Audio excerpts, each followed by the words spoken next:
Êxodo, capítulo 9. A quinta praga, a morte dos animais.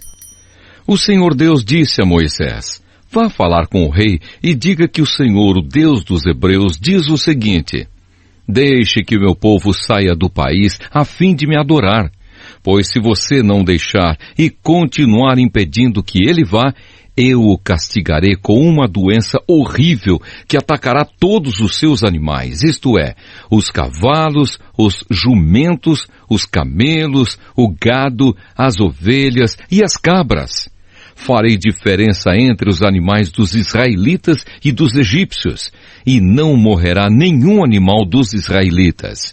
Eu, o Senhor, marquei um prazo. Farei isso amanhã. No dia seguinte, o Senhor fez como tinha dito, e todos os animais dos egípcios morreram. Porém, não morreu nenhum dos animais dos israelitas. O rei mandou ver o que havia acontecido, e foi informado de que não havia morrido nenhum animal dos israelitas. Apesar disso, o rei continuou teimando e não deixou o povo ir. A sexta praga: os tumores. Então o Senhor Deus disse a Moisés e a Arão: peguem punhados de cinza de um forno e que Moisés jogue essa cinza para o ar, diante do rei do Egito. Ela se espalhará como um pó fino sobre toda a terra do Egito, e em todos os lugares a cinza produzirá tumores que se abrirão em úlceras nas pessoas e nos animais. Assim Moisés e Arão pegaram cinza e ficaram de pé na frente do rei. Moisés jogou a cinza para cima, e ela produziu tumores que viraram úlceras nas pessoas e nos animais. Os mágicos não puderam aparecer diante de Moisés, porque eles e todos os outros egípcios estavam cobertos de tumores. Porém, o Senhor Deus fez com que o rei continuasse teimando. E como o Senhor tinha dito a Moisés, o rei não atendeu o pedido de Moisés e Arão. A sétima praga, a chuva de pedra. O Senhor Deus disse a Moisés: amanhã cedo vá se encontrar com o rei e diga-lhe que o Senhor, o Deus dos Hebreus, diz o seguinte: deixe que o meu povo saia do país a fim de me adorar.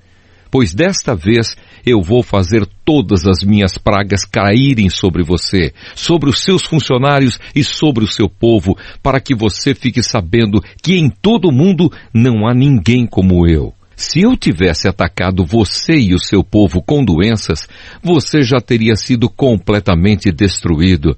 Mas estou deixando que você viva para mostrar a você o meu poder e para fazer com que o meu nome seja conhecido no mundo inteiro. Você ainda continua orgulhoso e não quer deixar o meu povo ir. Porém, amanhã, a esta hora, eu vou fazer cair uma chuva de pedra tão forte como nunca houve igual em toda a história do Egito. Portanto, agora mande recolher o seu gado e tudo o que você tem no campo. Se as pessoas e os animais que estiverem no campo não forem para casa, quando cair a chuva de pedra, todos eles morrerão. Alguns funcionários do rei ficaram com medo daquilo que o Senhor tinha dito e levaram os seus escravos e os seus animais para os abrigos. Mas os que não deram atenção ao que o Senhor tinha dito, deixaram os seus escravos e os seus animais nos campos. Então o Senhor Deus disse a Moisés: levante a mão para o céu e cairá chuva de pedra em toda a terra do Egito. Cairá sobre o povo, sobre os animais e sobre todas as plantas do campo. Moisés levantou o bastão para o céu e o Senhor mandou trovões, chuva de pedra e raios sobre o país. Ele fez cair uma pesada chuva de pedra sobre todo o Egito, e a chuva e os raios caíram sem parar. Essa foi a pior tempestade que o Egito já teve em toda a sua história. Em todo o Egito, a chuva de pedra acabou com tudo o que estava no campo, incluindo as pessoas e os animais. Destruiu todas as plantas e quebrou todas as árvores. Somente na região de Gosen, onde estavam os israelitas, a chuva de pedra não caiu. Então o rei mandou chamar Moisés e Arão e disse: desta vez eu pequei. O Senhor Deus é justo. Eu e o meu povo somos culpados. Orem ao Senhor. Chega de trovões e de chuva de pedra. Eu os deixarei ir. Vocês não precisam esperar mais. Moisés respondeu: Quando sair da cidade, eu levantarei as mãos em oração a Deus, o Senhor. Os trovões vão parar e não haverá mais chuva de pedra.